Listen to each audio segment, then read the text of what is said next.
We remain steadfast in our commitment in delivering local news that matters. Stories that inspire. Enriching the lives of Filipinos in the Philippines and across the globe.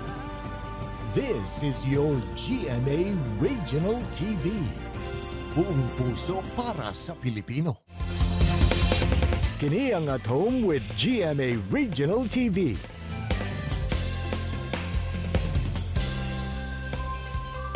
Mayong buntag, Southern Mindanao ug South Central Mindanao. Kini ang At Home with GMA Regional TV. Atod namo mga importanteng balitang lokal gikan sa Northern Mindanao ug Caraga Region. Kini ang pinakahalapad nga pagbalita gikan sa Western Mindanao. Aniya na mga unang balita.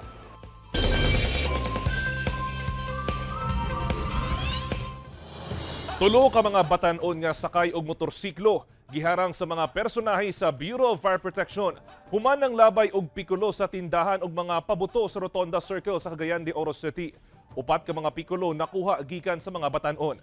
Ang detalye sa report ni James Paulo Yap. Exclusive.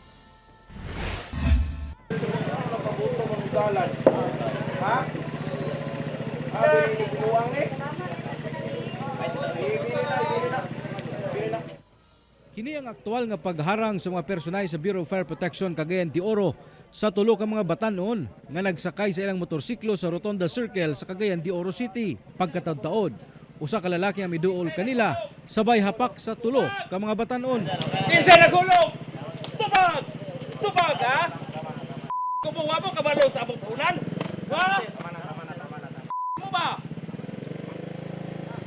Sumala sa mga tindero og pabuto sa lugar nga makapila na kuno nga nagtuyok-tuyok sa lugar ang tulo ka mga batan-on. Hangtod nga ng labay kini og pabuto nga pikulo at tubangan mismo sa ilang mga tindahan. Nasundan gid nako na ilang itagak pikulo ba. Pag magtagak sa pikulo, nangatawa ra din sila. Amo to akong isundan tay may bugay na ko'y pabutuhan. Di napud sa akong tungod jud sa akong pabutuhan. Tingin ko, oy, asam to gikan ng pikulo nga wala may baliga pikulo diri. Nakumpis kasab sa Bureau of Fire Protection ang upat ka mga stick sa pabuto nga pikulo gikan sa tulo ka mga batan-on. Gibutyag sab kuno sa mga batan-on nga napalit nila ang pikulo sa Carmen area. Sigon sa BFP nga ang maong matang sa pabuto ginabawal subay sa gabayan sa DILG. Hinaot unta no nga kanang mga inana nga pranks ato ginang likayan labi na karon dinhi sa ato ang baligaanan sa atong mga pabuto which is very delikado gid sir. No isa lang ana kakos og dako kayo nga problema sa dili lang sa ato ang area kun dili pud sa kaning mga ligya kay nag-invest sila, ni-comply sila sa tanan nga mga checklist para makapamaligya sila og madaot pod ang ato ang record diri sa Cagayan which is zero casualties biya kita. Wala na mihatag og pamahayag ang tulo ka mga batan-on kinsa gipalakaw ra sab dayon sa mga personahe sa BFP human gikuha ang ilang impormasyon. Panawagan karon sa BFP nga magbaton og disiplina sa kaugalingon ilabi pa sa mga butang nga mamahimong tinubdan sa disgrasya aron nga malikay sa asunto. Kauban si Jaybert Pairat sa kamera. Ako si James Paulo Yap para sa At Home with GMA Regional TV. Sospek nga misalisi og maneho sa military truck sa Task Force Davao nga nakaligis sa mga nag-atang lang unta og masakyan bisperas sa Pasko sa Bangkeron Public Market sa Davao City nakakustodiya na sa kapulisan. Sospek giangkon nga igo ra unta niya kining ibalhit. Sa pakighinabi sa GMA Regional TV, nasayrang usa kini ka dispatcher sa Bangkerohan Public Market. Sumala niya, buot lang matud pa niya nga ibalhin ang truck kay dunay na ipaghuot sa dagan sa trapiko sa lugar. Magatubang ang sospek og reklamong reckless imprudence resulting in homicide, physical injury ug damage to property. Posible sab magatubang og kasong administratibo ang driver sa military truck kung mapatud ang nagpasagad kini. Giangkon sa Task Force Davao ang paghitabo og nangayog pasaylo sa pamilya sa mga biktima. Mipadangat sab og pahasubo ang Davao City LGU og nagpasalig nga tabangan ang mga nabiyaang pamilya sa ilang mga panginahanglan. Nakaunsa ba or kung anong gisakyan na nimo tong sakyanan sir? Nakaunsa ta yung driver ato na tayo? Nag-ihi daw sir. Tapos Na ano ko lang sir, ipatabi ko lang sir. Tapos na ano man sir, dinalak ang ano sir, manubila sir. Kasi nakaano sa sir, nakaandar sir. Kasi tatlong ano siya sir, red. Kung na-neutral siya sir, in tapos green ang ano, ang sign. So ipagilid mo kung itong sakyanan sir kay traffic. Opo. Sa Air Force, sir. Pow! To! Pow! Mga kapuso, karong usa ka adlaw human ang Kapaskuhan. Anaata diri karon sa Bulwa Terminal or westbound terminal diri sa Barangay Bulwa diri sa Cagayan de Oro City. Makita nato karon diri mga kapuso nga tuloy-tuloy ang pag-abot sa mga biyahero diri sa terminal. Hilabi na kato mga buot mo biyahe padulong sa westeng bahin dinhi sa Mindanao. Diri sa terminal adunay biyahe padulong sa Iligan City, Dipolog City, Pagadian City, Zamboanga City ug ubang parte sa Lanao del Norte provinces. Back to normal operation na sa mga bus lines companies dinhia karon diin adunay biyahe nga non-stop ingon man katong gahunong sab. Nagpatuman gyapon ang management dinhi sa terminal og one entrance one exit policy aron masuta ang tanang mga tao nga mosulod dinhi sa terminal. O galing adunay na matikdan nga mga kadudahang lihok o tao o di bakaha mga gamit nga gipangbilin gilayon makigkoordinar ngadto sa otoridad. Busa pahimangno nato sa ato mga kapuso, ilabi na kato mga magplano nga mo biyahe karong panahona nga magdoble amping gayod, bantayan ang inyong mga gamit ug musubay sa polisiya nga ginapatuman sa otoridad. Atol sa bisperas sa Pasko, usa ka security guard ang patay human gipusil sa katrabaho nga security guard sa usa ka hardware store sa Davao City. Base sa report sa Davao City Police Office, nakadungog og buto sa pusil ang ilang kaubang babayeng security guard samtang nagsulat sa lagbog sa baggage counter sa entrada sa hardware store sa Balusong, Barangay Matina Crossing, Davao City. Giadtuan niya kini og didto iyang nakita nga gipusil sa sospek nga nailhang si Diobito Pontero Narisma, 33 anyos nga usa ka security guard, ang biktimang kauban sa trabaho nga security guard sub nga si Joseph Pastera Kaitor, 28 anyos. Duna kini igo og balas sa ulo. Sumala sa DCPO, gipusil kuno sa sospek ang biktima kay nagtuo siya nga ginalibak siya sa biktima. Na-recover sa mga otoridad ang pusil nga gigamit sa krimen ug basyo sa bala. Kasong murder ang atubangon sa sospek. Mga tintero palibot sa Kugon Market sa Cagayan de Oro City napaaray tungod binus kuno ang ilang kita atol sa bispera sa Pasko ingon man sa adlaw sa Pasko. Rason sa mga mamalitay tungod kuno sa kamahal sa mga baligya. Ani ang report. Minus ang kita kung itandi sa mga milabayng katuigan. Kini na lamang ang naingon sa pipila ka mga ambulant vendor nga namaligya sa Yakapin Street palibot sa Kugon Market sa Cagayan de Oro City. Sukwahi kuno kini sa gilauman sa mamaligyaay sa pagdagsa sa mga mamalitay o mga prutas bispira sa Pasko. Apan gamay ra kuno ang mga namalit dili susama kaniadto. Nagunang rason sa mga mamalitay ang kamahal sa baligyang prutas. Alang sa mga namaligya, nag-agad lamang sab sila sa ilang supplier nga taas nga daan ang presyo. Mingaw kayo. Ingaw gid kayo. Sige panginaut nimo. May nagkaluyan tas ginawa ni nga makabawi tas tong kapital. Alang sa tindero nga si Christian sa presyong 120 pesos per kilo, dili na kuno lugi ang mga mamalitay sa iyang baligyang mangga. Padayon lang mi dinhi nga junior nga urot na mong baligya tanan nga para naya mong ginansya. Naya po na mong palit bugas yapon. Hinoon bisan mingaw kuno, malaumon gyapon ang tinderong si Paul Martin nga makatultol ra pagbalik ang iyang mga suki sa iyang pwesto ug mupalit sa iyang mga baligya karong bag-ong tuig. Mga suki ko diya sa atong palibot diri sa Cagayan de Oro.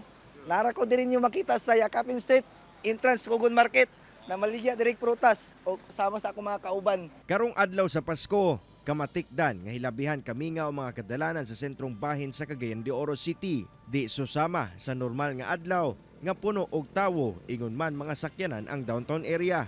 Maihap lang ang mga sakyanang gabiyahe, pribado man o pampubliko, o gamay rasab nga mga patigayon ang nag-abli sa ilang mga negosyo. Kauban si Makoy Simpron sa kamera.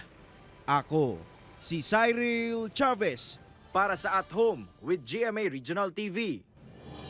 Tulay na hugmak epekto sa kusog nga pag-ulan sa Mungkayo, Davao de Oro adlaw sa Pasko. Tungod sa walay puwas nga pag-ulan, nahugma kining tulay sa barangay Nabok, Mungkayo, Davao de Oro. Wala unang gipaagian sa mga residente aron malikay sa disgrasya. Gani gibisuhan ang tanang mga motorista gikan sa maong lugar nga paingon sa poblasyon nga muagi una sa alternatibong rota. Nag-brownout sab sa pipila ka lungsod sa Agusan del Sur. Human matumbahan og punuan sa kahoy ang linya sa kuryente nga nagserbisyo sa lugar. Nakababagsab ang natumba nga punuan sa kahoy sa kalsada. Wala nakalahos ang pipila ka motorista sa barangay Buena Gracia sa Talacogon. Sumala sa pag-asa, easterlies ang nakaapekto sa eastern section sa Visayas ug Mindanao. Nagpagula sab kini og orange rainfall warning sa Agusan del Sur ug Davao de Oro kagahapon. Kini ang At Home with GMA Regional TV.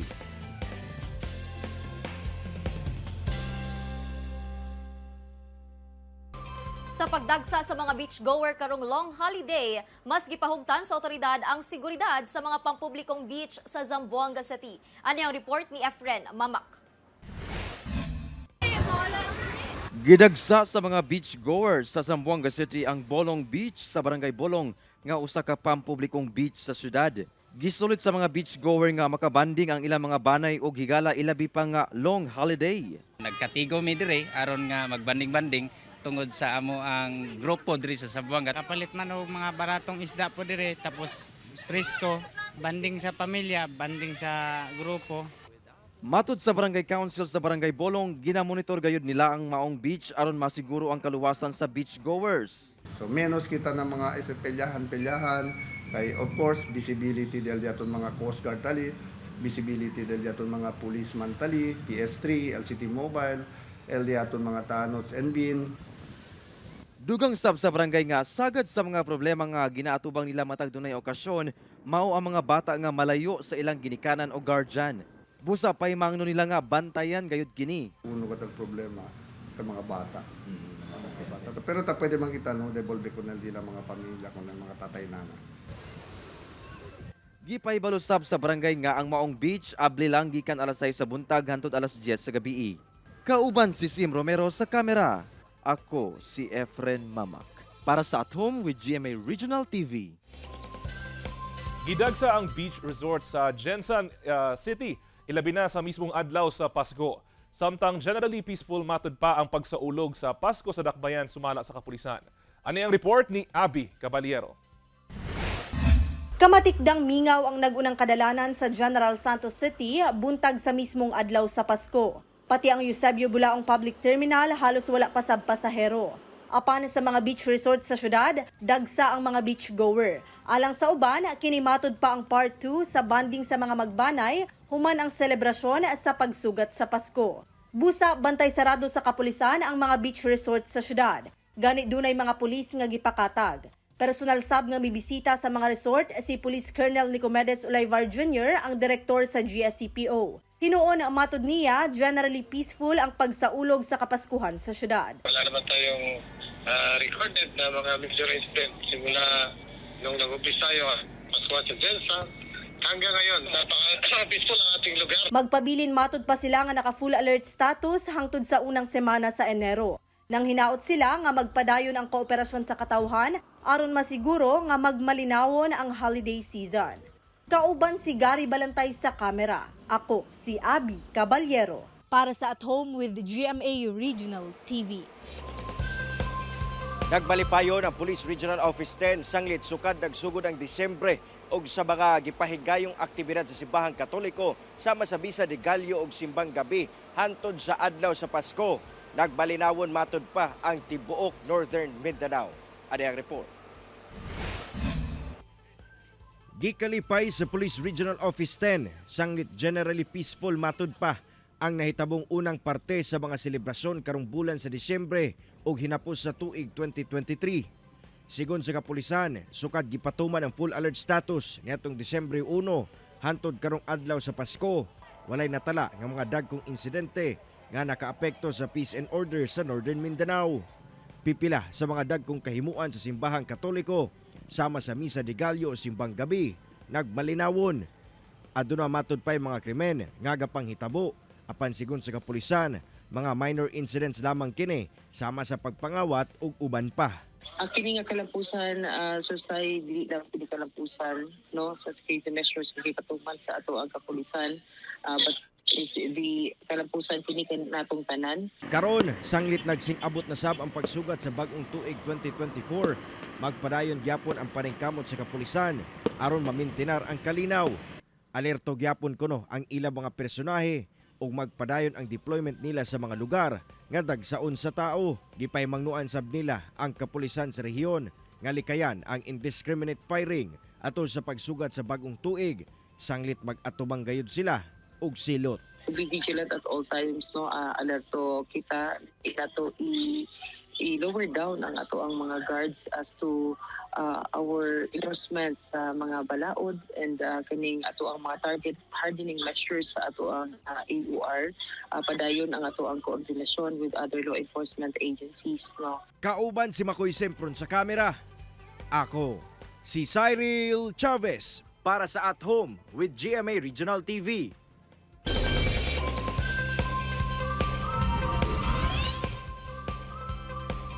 Halos bibo kaayo ang tibuok kalibutan sa pagsugat sa Pasko. Apan mingaw ang Bethlehem nga wala gayud nagtikaw-tikaw alang sa Pasko kung asa unta gipanganak ang Ginoong Hesus. Gibutyag ni Palestinian Minister for Tourism nga mingaw ang Bethlehem atol sa Pasko tungod wala kini nagsaulog. Wala na ang kaniadto nga sadya ug puno sa Christmas lights sa Byzantine Era Church of the Nativity. Karong tuiga, sumala sa Palestinian Christians, nagpahigayon lamang ang mga Kristiyano og vigil niadtong Sabado ug nagsindi og kandila ug nagampo alang sa kalinaw sa Gaza. Inay nga magsaulog ug magmaya alang sa Pasko.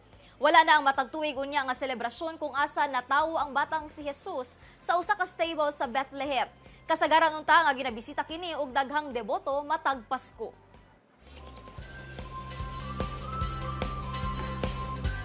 Usa ka babae nga duha ang uterus luwas nga nanganak sa kambal nga babae sa Alabama, USA.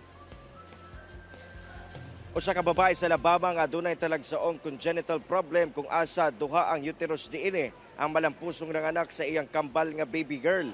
Ang inahan nga si Kelsey Hatcher ug bana nga si Caleb ang nagmaya sa paggawas ni baby Roxy Leila niadtong Martes ug pagka Miyerkules ang paggawas sa kambal diini nga si Rebel Laken sa University of Alabama sa Birmingham Hospital. Ikonsidera sa mga ginikanan ug sa mga doktor nga milagro ang pagkahimugso sa kambal bisan na og adunay problema sa uterus ang ilang inahan. Ang inahan sa kambal ang adunay talagsaong duha ka uterus ug nagbuntis sa kambal sa managlahing uterus nga gitawag og decavitary pregnancy. Ang maong kaso ang usa lamang sa usa ka bilyon ka tawo sa kalibutan. Sumala sa mga doktor nga taas ang risgo sa pagbuntis sa inahan niini nga gi-induce paglabay sa 39 ka semana og naglabor kini sulod sa 20 ka oras una migawas ang kambal. Kini ang At Home with GMA Regional TV.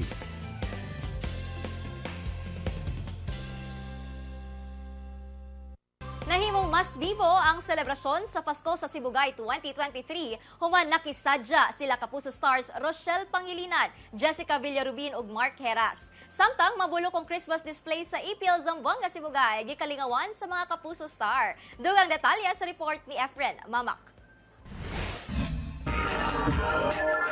Nagmalipayon ang pagsaulog sa Kapaskuhan sa mga Sibugaynon gumikan sa Christmas vibes nga kalingawan nga gidalit nila Kapuso Stars Rochelle Pangilinan, Jessica Villarubin ug Mark Heras atol sa ilang pagsalmo sa Pasko sa Sibugay 2023 nga gipahigayon sa Capitol Grounds sa lungsod sa EPL Zamboanga, Sibugay.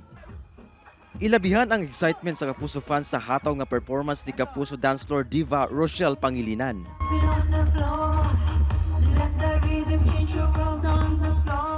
Nahingangasab ang Kapuso fans sa gipakitang singing prowess ni The Class Season 3 Grand Champion o Quinda member Jessica Villarubin.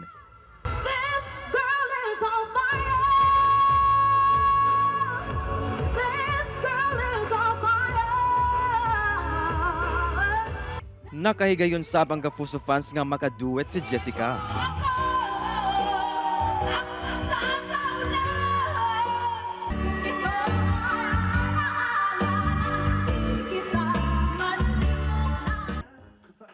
Napuno sab sa energy ang dance floor sa diyang nagperform na ang bad boy sa dance floor nga si Mark Heras.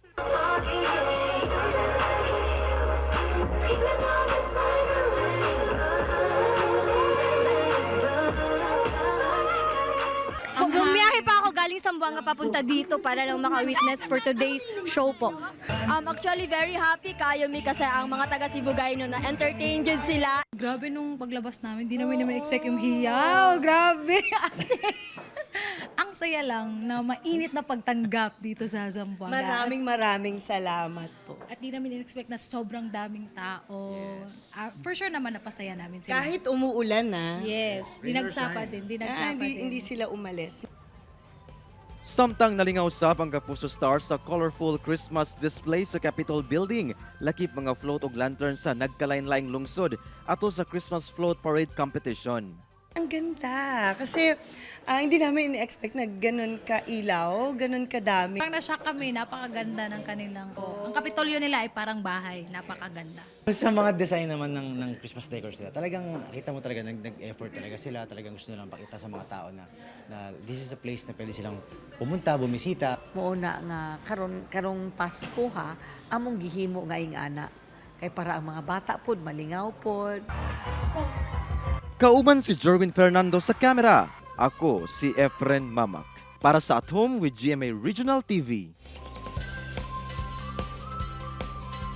Mga sinina nga gama sa mga local talent sa Sorsogon Region, gibida sa DTI Region 12 sa usa ka fashion show sa Makati City. Usa-usa nga gibida kining mga sinina nga tatak Sorsogon nga gama sa local talent sa rehiyon atol sa maong fashion show nga gipaygayon sa Makati City. Sumala sa Department of Trade and Industry Region 12, tiboli inspired kining mga sinina nga girampa. Garbo matud pa sa rehiyon nga mapakita ang colorful nga kultura sa Region 12 ngadto sa ubang bahin sa nasod pinaagi niining mga sinina. Sumala sa DTI 12, ang maong higayon usa ka pagpakita og pasiguro nga magbabiling bililhon ang creative industry sa rehiyon, dili lang tungod sa benepisyo niini, apan lakip na ang pagpreserba sa kultura og tradisyon. Ana sa 7 ka kilo sa gituang shabu nga nagkantidad og kapin 47 million pesos ang nasakbit sa otoridad gikan sa usa ka tricycle operator atol sa drug bypass operation sa Zamboanga City. Usa ka alias Al 31 anyos kinsa nagpailang usa ka tricycle operator og residente sa Lamion, Bungaw, Tawi-Tawi ang arestado sa kapulisan human kini nakuha og 7 ka kilong shabu nga nagkantidad og kapin 47.6 million pesos atol sa bypass operation sa usa ka inn sa Zamboanga City. Ang suspect nasayrang usa ka high-valued individual.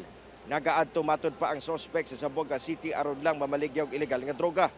Giliyong gidala sa crime laboratory ang nakumpiskang droga o ganana sa kustodiya sa kapulisan ang suspect nga mag-atubang og kasong paglapas sa RA 9165 o Dangerous Drugs Act.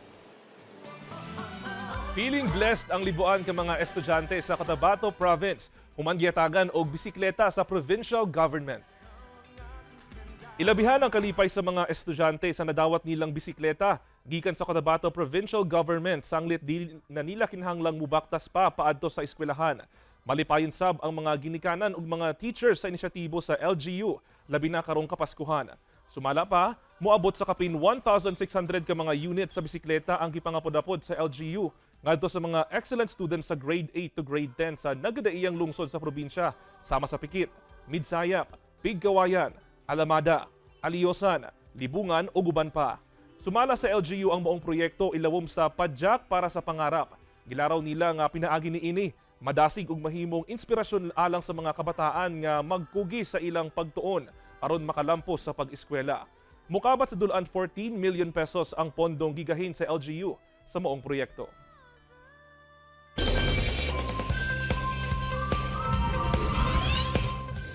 Mga kapuso, truly inspiring and motivating gayod ang mga istorya nato this morning. Sama ni ining panultihon ni Ralph Waldo Emerson, usa ka American essayist. Write it on your heart that every day is the best day in the year. Mga kapuso, unom kaadlaw na lang, bagong tuig na.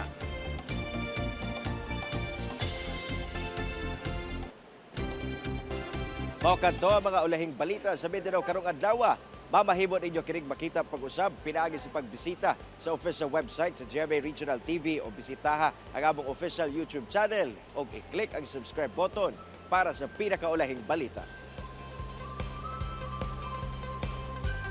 Daghang salamat sa mga kapuso sa Mindanao nga nagalantaw kanamog sa mga kapuso abroad. Padayon lang sa pagtutok sa mga lokal nga balita matag adlaw tungod sa GMA Regional TV. Local News Matters. Kami sa At Home with GMA Regional TV, tibuok puwersa para sa mas dakong misyon ug mas salapad nga pagserbisyo sa nasod.